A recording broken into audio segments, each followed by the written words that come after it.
Viewers কেমন আছেন সবাই? নিশ্চয়ই অনেকে ভালো আছেন। আজকের ভিডিওটা হচ্ছে TP4056 নামক আইসি।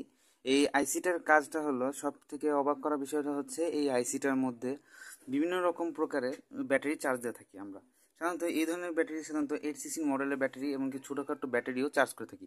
কিন্তু ইদানিং আমি ইউটিউবে বিভিন্ন জায়গায় আমি দেখতেছি যে অনেকে এগুলোকে প্যারালাল করে ব্যাটারিটা চার্জ করতেছে, মানে অ্যাম্পিয়ারটাকে বৃদ্ধি করতেছে। আজকে আমি এটার উপর রিসার্চ করে দেখবো, আপনাদের সামনে পরীক্ষামূলকভাবে পরীক্ষা করব যে এটাকে আসলে আদেও কি এটাকে ফুল চার্জ করে কিনা, আর এটা করলে কি কি ভয়ঙ্কর সমস্যা হতে পারে সেই ব্যাপারে আমি আজকে তথ্য দিব।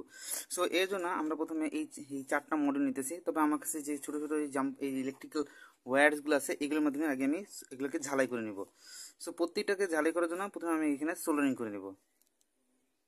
সো আমি এখন এখানে এইগুলোতে প্রতিটাতে আগে আমি প্রথমে ইনপুট লাইনটাকে এই যে এইটার মধ্যে সংযুক্ত করে নেব। সো এই জন্য ইনপুট লাইনে সংযুক্ত করার জন্য প্রথমে আমরা পজিটিভ নেগেটিভ তারগুলোকে সংযুক্ত করি।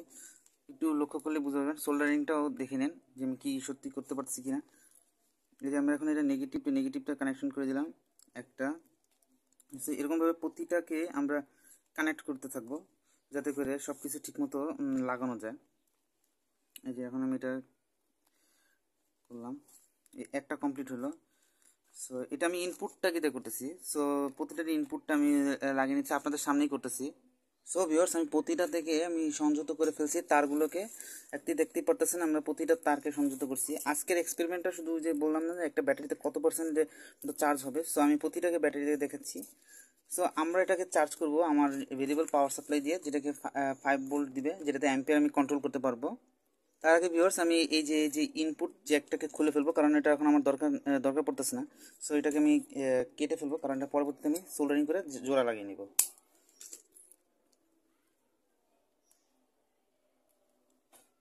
সো এখন আমি প্রত্যেকটাকে সংযুক্ত করে নিই, positive to positive, negative to negative করতে হবে।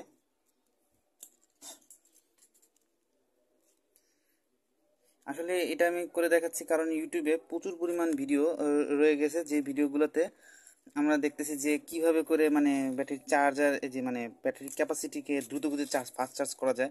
আমি বলবো কারণ এটা অনেকটা স্ক্যামিং রয়েছে, এর ভিতরে অনেক ভুলও রয়েছে, যেটা আমি পরে ঘাটাঘাটি করে পেয়েছি।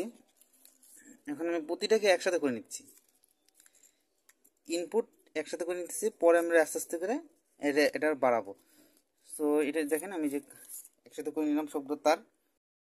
এখন আমি এই ব্যাটারিটাকে এখন কানেকশন করে দেখাবো যে কিরকম চার্জ হয়। সো আগে আমি পাওয়ারটা অন করে নিই। এখানে আগের থেকে 5 ভোল্ট সিলেক্ট করা আছে, অ্যাম্পিয়ারটা 0 করে রাখলাম। আগে আমি চেক করে দেবো অ্যাম্পিয়ারটা 0 হয়েছে নাকি ফুল আছে। এই জন্য আমি প্রথমে একটা নর্মাল ব্যাটারিটাকে কানেকশন করে দেখবো, মানে এটা আসলে 5 ভোল্টে কোনো চার্জ করা উচিত না, বাট অ্যাম্পিয়ারটা টেস্ট করে দেখবো যে আসলে কি চার্জ হেভি ভোল্টেজ আছে কি নাই। এই যে আমি 0 করে নিলাম, সেটা 5 ভোল্ট দেওয়া আছে। সো সবগুলোকে কানেকশন করবো এখন, একসাথে পাওয়ার দেব।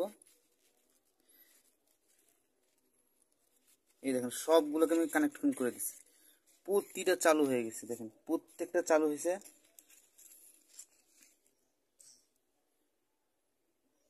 দেখেন এই যে প্রতিটা চালু হয়ে গেছে, প্রতিটাতে নীল লাইট বাতি জ্বলতেছে। এখন একটা একটা করে আমি লোড বাড়াবো। সো এখানে আমি একটা লোড বাড়াচ্ছি এখনই।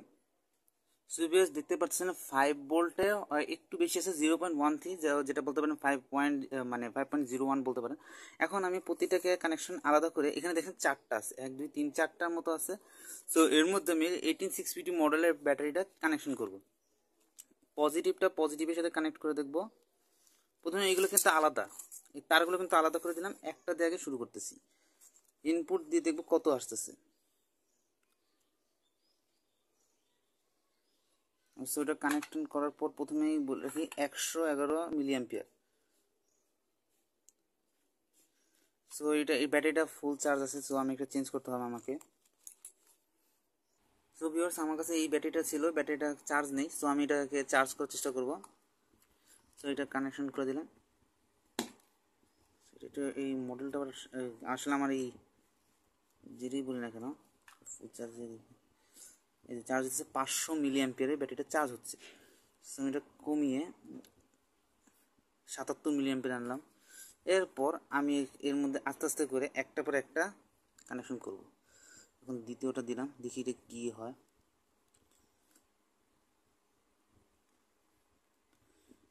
সেম এনার্জিতে আসতেছে। লাইটটা লাল লাইট জ্বলতেছে, নীল লাইট জ্বলতেছে, কারণ কানেকশন এখন সেরকম পায় নেই ইলেকট্রিসিটি।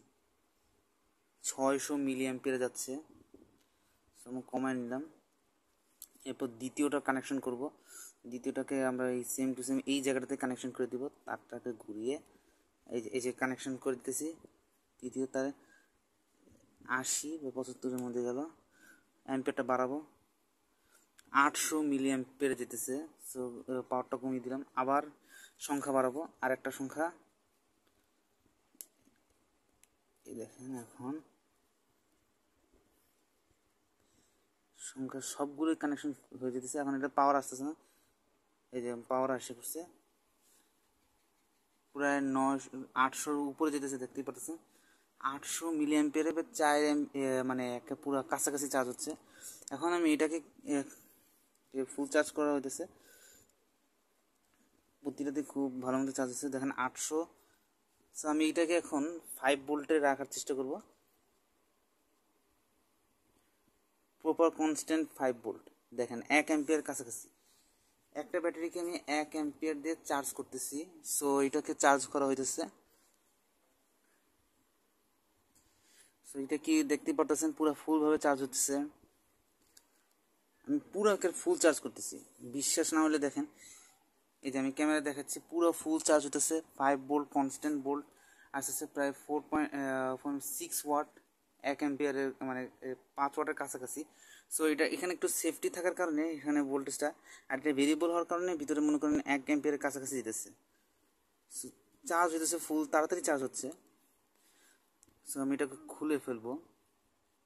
এখন আমি এটাতে মনে করেন 5.2 আসছে, কারণ এটা মনে করেন ভেরিয়েবল পাওয়ার সাপ্লাই, তো ল্যাব বেঞ্চ, এটা প্রপারলি কানেক্ট না। এখন আমি এই যে এটা ইউজ করব।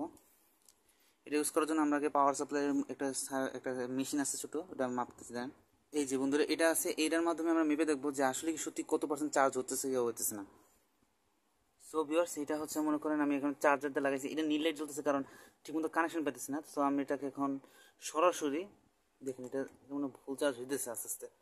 সো ভিউয়ার্স, আমি এখানে দেখতেছি যে আমার ওই ব্যাটারিটা দ্রুত চার্জ হয়ে গেছিলো, যার কারণে আমি পুনরায় এই ব্যাটারিটা ইউজ করতে চাইতেছি।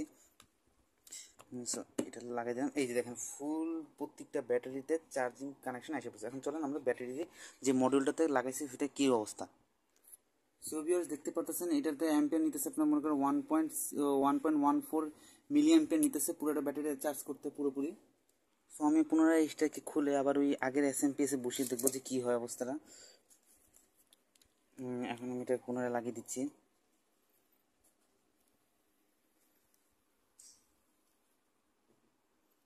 দেখেন এটা আমি পুনরায় লাগাই, এই যে দেখেন, দেখতে পারতেছেন, এই যে দেখেন পুরোপুরি 500 মিলি 600 মিলি অ্যাম্পিয়ার নিতেছে। এটা সেফ মোডে আছে এই জন্য। সো এটা লাগালে কি সুবিধাটা হবে। সো ভিউয়ার্স, কথাটা হলো যে আমি কতক্ষণ আগে একটা এক্সপেরিমেন্ট করে ঠিকমতো দেখালাম যে কী কারণে ব্যাটারিটা মানে ফুল চার্জ করার জন্য এতগুলো মানুষ মডেল লাগাইতেছে। মডেলের মধ্যে কিন্তু আমি একটা ছোট্ট কথা বলে রাখি, ব্যাটারি কিন্তু এ নিয়ে কোনো হেলাফেলা করা উচিত না। এটা হচ্ছে লিথিয়াম আয়ন ব্যাটারি, আর আমি যে সকল ব্যাটারি ইউজ করতেছি এগুলো সব পুরান ব্যাটারি। সো আমি যদি মনে করেন এখানে প্রতিটা ব্যাটারিকে আমি একটা ব্যাটারিতে চার্জ করতে চাইতেছি, প্রতিটা কিন্তু মিনিমাম প্রায় 1 অ্যাম্পিয়ার ইনপুট দিতেছে। সত্য কথা বলতে গেলে প্রতিটা ব্যাটারি মনে করেন লিথিয়াম আয়ন ব্যাটারির ক্ষেত্রে ইনপুট কারেন্ট মানে বলাই আছে যে কোনো মডেলের শুধু 1 অ্যাম্পিয়ারের থেকে মানে 1.5 টু 2 অ্যাম্পিয়ার পর্যন্ত হতে পারে, অথবা 1 অ্যাম্পিয়ার হতে পারে। কিন্তু একটা কথা বলে মাথায় রাখবেন, 18650 মডেলের কিন্তু একটা নিয়ম এই কারণে বলা হয়েছে, কারণ প্রতিটা সিঙ্গেল ব্যাটারিকে কেমিক্যাল রিয়াকশনের মাধ্যমে ব্যাটারিটা চার্জ হয়। আপনারা জানেন যে কেমিক্যাল রিয়াকশনের মাধ্যমে প্রতিটা মানে ব্যাটারিকে তৈরি করা হয়েছে, যার ফলে যখন মানে chemical energy convert into electrical এনার্জিতে রূপান্তরিত হয়। ঠিক একই রকম ইলেকট্রিক্যাল এনার্জিকে কেমিক্যাল এনার্জিতে পুনরায় ফেরত আনে, যাতে পুনরায় এটা স্টোর হিসেবে ফেরত আমাদের দেয় ইলেকট্রিসিটি। ঠিক একই রকমভাবে সমস্যাটা তখনই তৈরি হয়েছে যখন আপনি 18650 মডেলের ব্যবহার করবেন, তখন কিন্তু এই ব্যাটারিটা মনে করেন এই 1.2 থেকে 2 অ্যাম্পিয়ার মধ্যে সবচেয়ে ভালো চার্জ করবেন। সো 2 অ্যাম্পিয়ার মধ্যে চার্জ করলে খুব সেফ। কিন্তু আমি একটা সতর্ক বলে রাখি, প্রতিটা ব্যাটারি 300 থেকে 500 সাইকেলের মধ্যে হয়ে থাকে। মানে প্রতিটা ব্যাটারি, আমার এই যে পাশে যে সবুজ রঙের ব্যাটারিটা দেখতে পাচ্ছেন, এটা কিন্তু মিনিমাম প্রায় অনেক বছর পুরনো, মানে 2012-এর সময়কার ব্যাটারি এটা। সো এটা আমি পরে 2024 সালে ভাঙছি, জানুয়ারি মাসে। সো ভাঙার পর আমি অবাক হয়ে গেলাম যে ব্যাটারি দেখে আমি আসলে জাপান লেখাটা দেখে মানে নিজেকে চুপ করে দিলাম।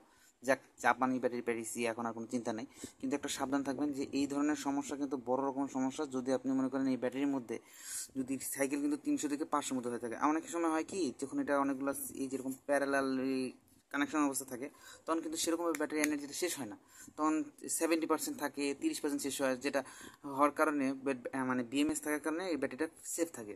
10 বছর লাগার কারণে মনে করেন ব্যাটারিটা সাইকেল হয়ে যায় 300, মানে 500 আছে এরকম, এটা হয়ে যায় 200 থেকে 300, 300 থেকে 300 হয়ে যায়, অনেক সময় 100 হয়ে যায়। এই কারণে ব্যাটারিগুলো নষ্ট পড়ে। এই জন্য দেখবেন যে যদি কোনো ল্যাপটপের ব্যাটারি ভাঙেন তাহলে 1600 mAh, 2200 mAh, 1300, কোনো সময় 800, কোনো সময় 600, কোনো সময় 700, অনেক সময় 100 বের হয়, অনেক সময় নষ্ট বের হয়। এর মূল কারণ হচ্ছে ব্যাটারির সমস্যা। তো আসেন এখানে আরেকটা কথা হলো যে ফাস্ট চার্জিংয়ের ক্ষেত্রে ভাই এই ব্যাটারিগুলো ফাস্ট চার্জিং করা যায় যদি নতুন হইতো তাহলে 2 অ্যাম্পিয়ার মধ্যে ফাস্ট চার্জিং। আপনি দেখেই বুঝতে পারছেন যে ফাস্ট চার্জিং মানে কি, 2 অ্যাম্পিয়ার মানে এটা কি বুঝেন, 2000 মিলি অ্যাম্প। ব্যাটারি ক্যাপাসিটি দেওয়া হয়েছে 500 মিলি এমএএইচ। তার মানে কি 200 মিলি অ্যাম্পিয়ার, 2000 মিলি অ্যাম্পিয়ার যদি আপনি এখানেই দিয়ে দিচ্ছেন 500, মানে 1 ঘন্টা, 1.5 ঘন্টা বা 1 ঘন্টা 30 মিনিটের মধ্যে ব্যাটারিটা ফুল চার্জ হয়ে যাওয়ার কথা। কিন্তু না, এটা করতে যাবেন না, কারণ ব্যাটারিগুলোকে সিঙ্গেলি মানে গুগলের মতে, আমি গুগলে সার্চ করে দেখলাম যে 1 থেকে 1.5-এর মধ্যে ভালোভাবে চার্জ করতে পারেন। এই মডেলটা দেওয়ার কারণটা কি, আপনি যদি একটু মডেলটা একটু খেয়াল করেন, এই যে এখানে দেখেন, এখানে কিন্তু একটা মানে ছোট্ট একটা সার্কিটের মতো দেখতে পাচ্ছেন। এই যে এই সার্কিটটা দেখতে পাচ্ছেন, এটা কিন্তু নর্মাল কোনো সার্কিট না, এটা হচ্ছে কিন্তু বিএমএস। এটা থাকার কারণে কিন্তু ব্যাটারির কিন্তু প্রোটেকশন থাকে। আর এই পাশে যে একটা আছে TP4056 আইসি, যে আইসির মাধ্যমে পুরো এই সিস্টেমটাকে ভোল্টেজটা দিয়ে থাকে, রেগুলেট করে থাকে, যেটা 4.2 ভোল্ট 1 অ্যাম্পিয়ার। তবে এটার মূল কাজ হলো যাতে 5 ভোল্টেজ চার্জ না হয়, এটা ইনপুট কারেন্ট যাতে মানে এটা আউটপুট কারেন্ট যাতে মিনিমাম প্রায় 1 অ্যাম্পিয়ার থাকে। কিন্তু এটার সাথে কোনো কানেকশন নেই। এটা দেওয়ার মূল কারণ হচ্ছে ব্যাটারি যে সেফলি চার্জ হয়। অনেক সময় আপনারা ভাবতেছেন যে ভাই ইয়েতে তো মোবাইল ব্যাটারিতে তো দেখবেন যে 40 থেকে 50, 120 ওয়াটের চার্জ দেওয়া হয়। তবে আপনার কথা বলে সেই ব্যাটারি বেশি দিন টিকে না, মাত্র 1 মাস, 2 বছর, 3 বছরের মধ্যে মনে করেন ব্যাটারি এমনি চলে যায়। সেগুলো সেরকমভাবে চলতে থাকে না, নষ্ট হয়ে যেতে থাকে, হিট হয় প্রচুর, সেরকম ক্যাপাসিটি পাওয়া যায় না সেই কারণে। আর আমার কাছে যে ব্যাটারিগুলো আছে সেগুলো পুরান। অনেকে বলে যে ভাই 4-5টা মিলিয়ে একটা মানে একটা প্রজেক্ট তৈরি করি, তাতে বিশাল তাড়াতাড়ি চার্জ হবে। তবে এটা ভুলেও করতে যায় না, খুব ভয়ঙ্কর ব্যবস্থা হতে পারে, অবস্থা হতে পারে, আগুন লেগে যেতে পারে।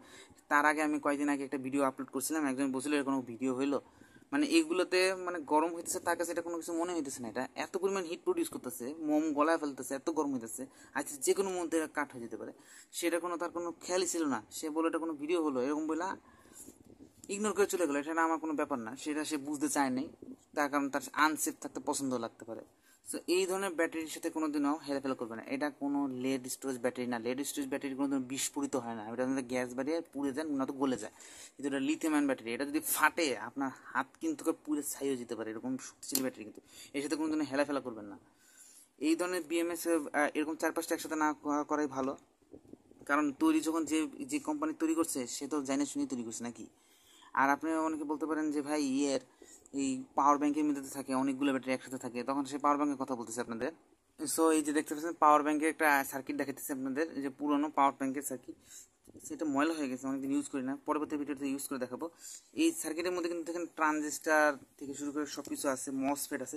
তো এইখানে কী কারণ সুবিধাটা বলে রাখি, এই যে TP41 মনে করেন আইসি আছে, TP4056 আইসি, এটা ডাইরেক্টলি 4.2 ভোল্ট 1 অ্যাম্পিয়ার দেয়, যেটা ব্যাটারিকে চার্জ করতে পারে। কিন্তু এর মধ্যে থাকা যে সার্কিটগুলো আছে সেগুলোর মধ্যে এর মধ্যে কিন্তু ট্রানজিস্টার মসফেট থাকতে পারে, কিন্তু সেরকম শক্তিশালী না।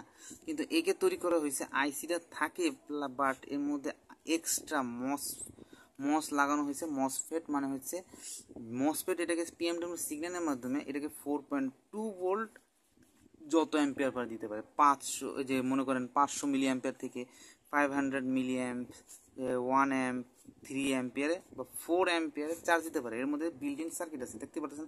এগুলোর মধ্যে দেখেন কয়টা চিপ লাগানো আছে, এর মধ্যে একটা চিপ হয়তো এটাকে কন্ট্রোল করতেছে, কিন্তু বাকি চিপগুলো কি করতেছে দেখেন, এগুলো তো বসে নাই, এগুলো তো একটা কাজ করতেছে। এগুলো মানে এটাকে পাওয়ারটাকে ইনক্রিজ করে ভিতরে স্টোর করতেছে, ঠিক একই এটার সাথে একটা তুলনা করলে হবে না। পরবর্তী ভিডিওতে আমি দেখাবো কি করে এই যে এই সার্কিটটা ব্যবহার করে একটা সার্কিট ব্যবহার করে পুরো 5-6টা ব্যাটারি বা 4-5টা ব্যাটারি একসাথে চার্জ করা যায় কোনো সমস্যা ছাড়াই। আপনি মানে একদম নিঃস্বার্থে ব্যাটারিটা চার্জ করবেন, কিন্তু খুব বিপদ কম থাকবে, ভালো কম টাকায় সেরকম একটা মডেল বানিয়ে দেখাবো। সো পরবর্তী ভিডিওর জন্য অপেক্ষা রাখুন।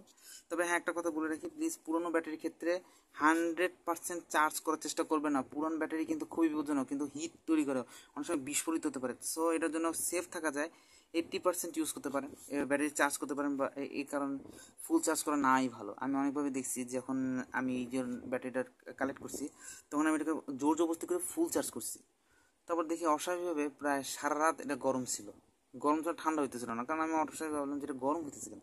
পরে যখন চেক করে দেখলাম এটা পুরনো হয়ে গেছে ব্যাটারিটা, তখন আর সেরকম হচ্ছিল না। আর যখন নতুন একটা ব্যাটারি চার্জ করেছিলাম সেটা এক ফোঁটা গরম হয়নি। সো নতুন ব্যাটারির সাথে পুরনো ব্যাটারির কোনো তুলনাই করবেন না, আর নতুন ব্যাটারির সাথে পুরনো ব্যাটারি কোনোভাবে মিশাবেন না। যেমন এটা দেখেন, এই দুটা কিন্তু ক্যাপাসিটি সেম আর পুরনো একসাথে। সো এই দুটা মিক্সড করলে কোনো সমস্যা হয়নি। সো ভালো থাকবেন, সাবধানে থাকবেন। সো এই কাজ করার সময় একটু জ্ঞান নিয়ে কাজ করবেন। হয়তো আমি বেশি জ্ঞানী নাও হতে পারি, তাও একটু সাবধানে চলবেন, কারণ অনেক সময় বিপদ কখন আসে কেউ বলতে পারে না। সো ভিউয়ার্স, ধন্যবাদ, এই পর্যন্ত ভিডিওটি।